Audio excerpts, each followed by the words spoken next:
सुबह होते ही रामू और पार्वती राजमहल पहुंचे। क्या हुआ प्रजावासियों? आप सब इतनी सुबह सुबह राजमहल क्यों आए हैं?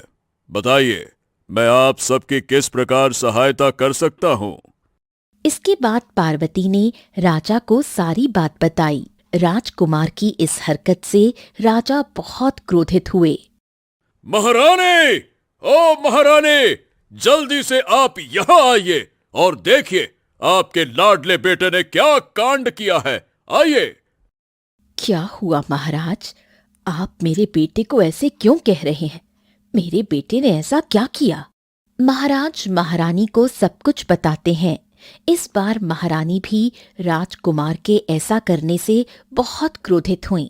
फिर महाराज और महारानी ने मिलकर राजकुमार को घर से बाहर निकाल दिया।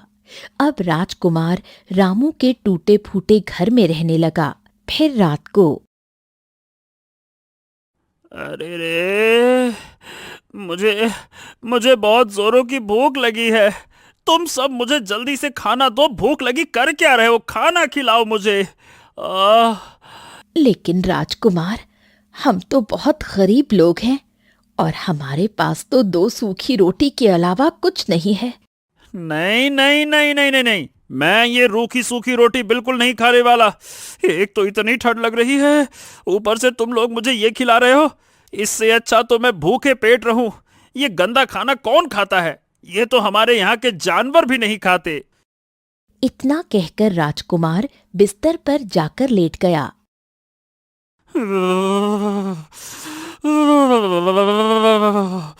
मुझे तो बहुत जोरों की ठंड लग रही है।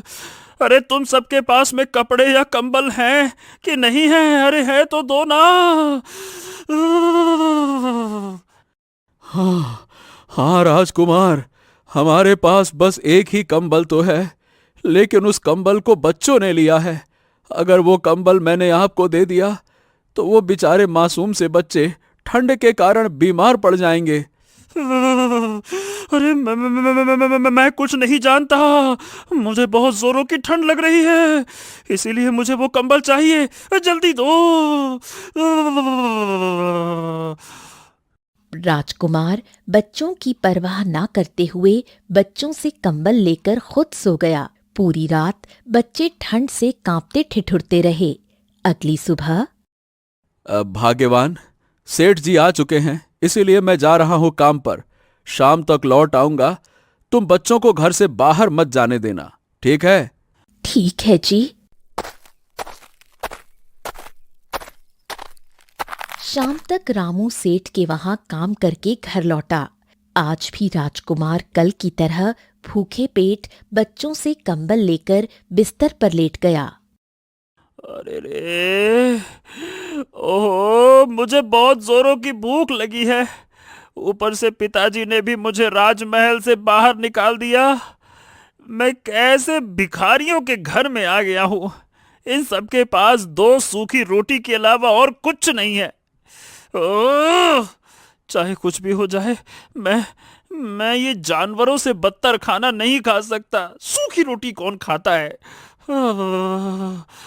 माँ, माँ, मुझे बहुत जोरों की ठंड लग रही है। आप कुछ कीजिए ना, वरना वरना मैं बीमार पड़ जाऊंगा। ठंड में बोला भी नहीं जा रहा माँ। हाँ माँ, मुझे भी बहुत जोरों की ठंड लग रही है। सुनिए जी, बच्चों को बहुत जोरों की ठंड लग रही है, हमें कुछ करना होगा। भाग्यवान, घर में तो आग जलाने के लिए लकड़ी भी नहीं है। ऐसे में हम क्या कर सकते हैं? बच्चों को ठंड में कांपता हुआ देखकर पहली बार राजकुमार के मन में दया आ गई।